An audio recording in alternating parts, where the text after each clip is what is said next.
12. Ina. She wasn't spying, she was observing, hidden in the small canal that ran underneath the entrance to Ob's cave, holding on gently to some exposed timber from the floor to keep from being swept outside.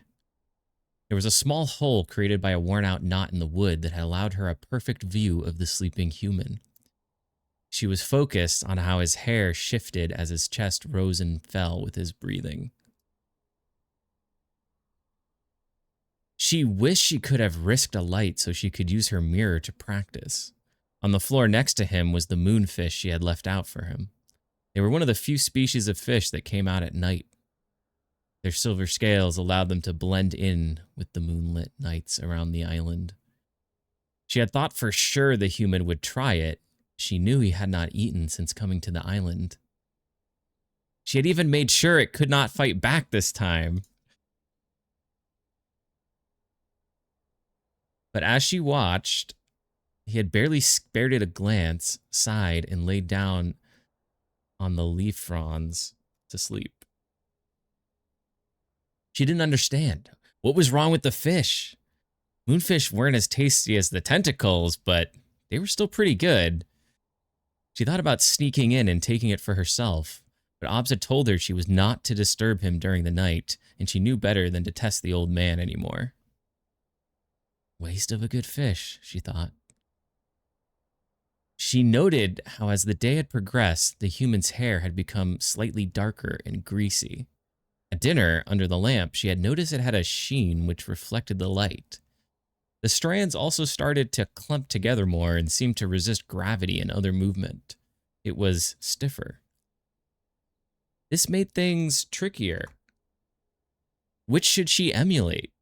The earlier, cleaner hair or the greasier evening hair?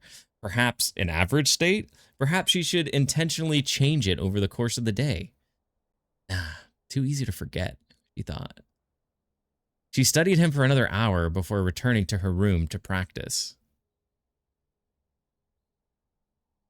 In the morning, Obs had left with the human to go up the mountain.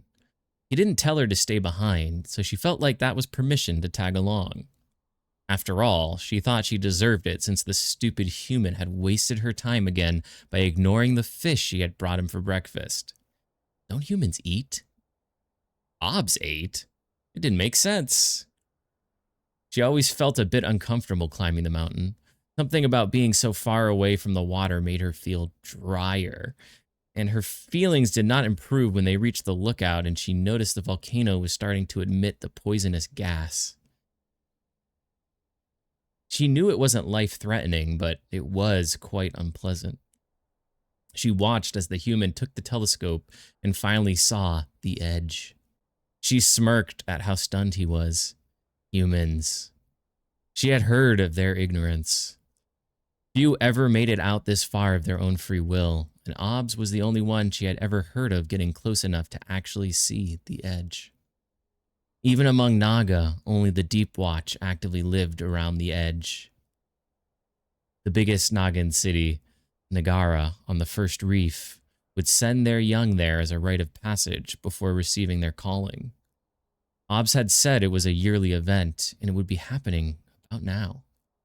The young Naga would be escorted by the Deep Watch up to the abyssal wall where the Coriacea slept. They would be forced to float at attention until one of the gargantuan turtles awakened from its slumber to groggily extract itself from the wall. Pulling away from its feeding hole, exposing one of the large tunnels in the rock to allow the ocean waters to once again drain into the abyssal sea. Each youth, far enough away to not be sucked in, would be made to stare through the tunnel toward what lay on the other side, the abyssal sea. Then they would sing the song of the Coriacea and approach. If the Coriacea was happy with the performance, it would allow them to find purchase on its shell to join it on its long migration to the nesting grounds. Some would depart as it crossed back over Nagara, those with trade skills, future priestesses, farmers. Many more would be assigned to the Corian legions. and ride all the way to the Great Reef to continue their last few weeks of training during the long ebb. And then many of them would die defending the exposed reef and the nesting grounds from the humans. Ina wondered if the Coriacea would allow her to approach. She had asked Obbs if he knew the song, but he did not. She wondered if she had been allowed to live a normal life, what calling would have been given to her. She knew her mother had been assigned to the Great Reef. It would have been impossible to interact with humans otherwise, but she had never been told what her calling was. She cursed her human father again. Her skin flickered briefly with surprise as she heard the human spot a Coriacea with the spyglass. She noticed Obbs glance in her direction. He clearly noticed her, but she didn't care. It had started, she thought. That meant she only had a few more days to see one. She had missed her morning swim thanks to the human refusing to eat. She needed to make sure she went out at sunset and worked on extending her territory as far as possible. Eventually, Obbs left the human alone and went down the path as the volcanic fumes started to descend. Ina knew she wouldn't be able to stay hidden once she started coughing, but she lingered. The human spent some time scanning the ocean, but then he just sat down and stared off in the distance. Ina started to get bored. But then things got weird. Well, weirder. The human started talking, and for a second she thought he was talking to her, but then she realized he was talking to himself. Then he started crying. This made Ina very uncomfortable. She had never heard of a human crying before. She remembered them talking about a missing daughter landing in the abyssal sea, and she shivered. She tried to imagine what a human child would be like. Were they born full of malice and violence? Or did those traits develop as they matured? Whatever the case, he seemed extremely upset by her disappearance, and it was time for Ina to leave. She stifled a cough as some of the toxic air entered her lungs. She started to quietly return down the mountain, holding her breath until out of the fumes once more. He won't eat. Ina had retrieved the fish she had left out that morning for Jacob. It had only just started to smell, and she was having it for lunch. Well, have you asked him why? Obbs chuckled. I thought you said I shouldn't talk. Obbs seemed to think to himself for a few moments. Are you still interested in leaving this island? Ina thought this was strange of Obbs. He normally refused to speak on the subject. Yes, I practice every day. And with the human here, I finally have a good example of hair. No offense. Obbs smiled a toothy grin and patted his bald head. You've been watching him. What do you think of Jacob? Obbs was still smiling, but his eyes focused on hers. He seems kind of stupid and a bit unstable. But he doesn't look like he's violent or aggressive like most humans. Maybe you're right in that he's from a different place. Maybe a place where humans are weak and stupid. And his hair it's very nice, useful. I'm learning a lot from it. Look. Ina's tentacles thinned and shifted quickly to emulate Jacob's brown hair.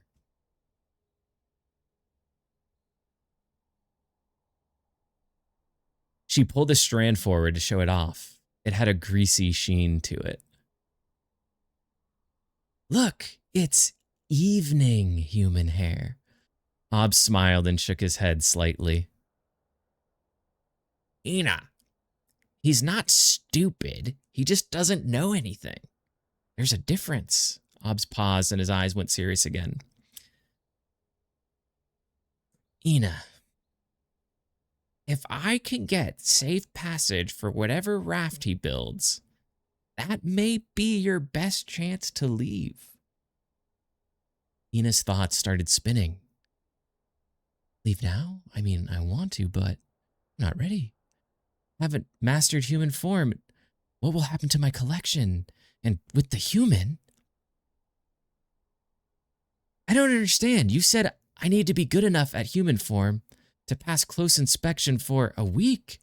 I can't do that yet. Hobbs nodded. Sometimes in life, there are fleeting opportunities that are worth taking a risk for.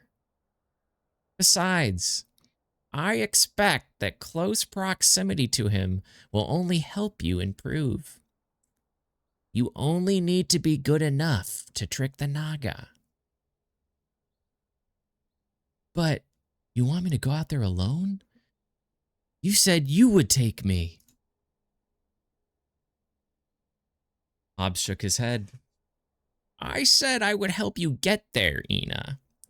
I am bound to this island. I cannot leave. Ina was stunned. She had always thought that he would go with her. This wasn't fair.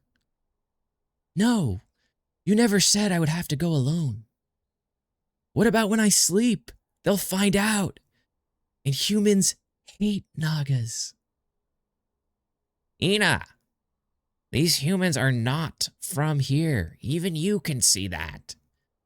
He doesn't even know what a Naga is. He raised his eyebrows. Listen, Ina, I'm not forcing you. You have a place here if you want to stay. But if you truly want to live, you may not get another chance like this. Ina stared at him. He continued. Why don't you help him build the raft and watch him? I'm an excellent judge of character, and I have looked into his mind. In fact, with how loud his mind is right now, I'm surprised you can't hear him. Hobbs cocked his head and looked up. He's still up there? Ina asked. Yep. This time, she caught an orange sunfish. It was heavy, and as she lugged it up the mountain path, she decided if he didn't eat it, she would hit him with it. As she approached the overlook, the fumes became thick and she coughed a few times. First, we get the stupid human off the mountain, he thought. The human was sitting down, staring out at the island, unmoving. His skin was starting to turn red with mild chemical burns from the air. She coughed a few times to get the stupid human's attention. He finally looked back, so she motioned for him to leave. No thanks, Ina. I'm going to stay a bit longer, he said. Unbelievable. Well, he has to be hungry, she thought. She started wiggling the fish to entice him away from the overlook and took half a step backwards. And then he turned around. He's ignoring me. That's it. She took the heavy fish in one hand and wound it back, and then launched it towards the human. It hit him harder than she thought it would, and she watched as he almost slid off the edge, scrambling to stabilize himself. He has to be the weakest human on this planet, she thought. Then the human shouted at her. Typical human, but she just stared at him defiantly. Then the human ran out of steam and apologized to her. She decided to take the spyglass from him and prove that there was nothing left to see from up here. She scanned the horizon, verified there was nothing out there, then handed it back and motioned it was time to leave. She was just getting ready to start dragging the human by force when her keen eyes, spotted something. She brought the spyglass back to her eye and, yes, there on the other island was 2 more humans. How would they survive the Gants? She thought. The human rudely snatched the spyglass back and then got excited to tell her that those were people from the plane, which she knew was what he called his ship or whatever that thing was that crashed. The human went silent for a long moment, and Ina was about to shake him when she realized he was crying again. Then the human startled her when he abruptly turned and started marching back down the mountain, his jaw set with determination.